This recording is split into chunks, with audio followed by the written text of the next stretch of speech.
संत गजानन महाराजांच्या प्रकट दिनानिमित्त नागपुरात गिरनार अर्बन क्रेडिट कोऑपरेटिव्ह सोसायटीच्या पारडी शाखेच्या इमारतीचं तसंच श्री गजानन महाराज बौद्धिक शिक्षण संस्था संचालित श्री गजानन माऊली संगणक केंद्र आणि अभ्यासिकेचा उद्घाटन सोहळा येत्या रविवारी आयोजित करण्यात आला आहे।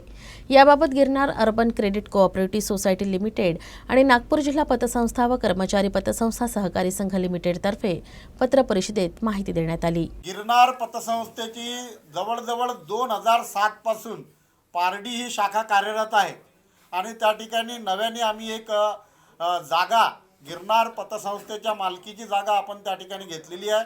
त्याचा लोकार्पण सोहळा सुद्धा हा 3 तारखेला म्हणजे गजानन महाराजांच्या प्रगट दिवशी बरोबर संध्याकाळी 5 वाजता आपला होणार आहे। त्या ठिकाणी संगणक प्रशिक्षण निरंतर चालते आहे, पण एक नवीन उपक्रम आम्ही त्या ठिकाणी ॲड केलेला आहे।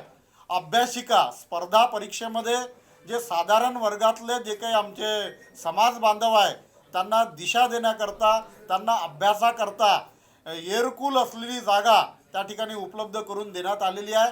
या माध्यमातून या अभ्यासिकाचं लोकार्पण सन्माननीय कृष्णाजी खोपडे पूर्व नागपूरचे आमदार आणि गिरनार पतसंस्थेचे संचालक, त्याचप्रमाणे आयजी संदीपजी पाटील साहेब यांच्या शुभ हस्ते, त्यानंतर भंडाराचे खासदार सन्माननीय मेंढे साहेब यांच्या शुभ हस्ते हा होणार आहे आणि त्याच दिवशी जवळजवळ 500 लोकांचा महाप्रसाद सुद्धा त्या ठिकाणी ठेवण्यात आलेला आहे।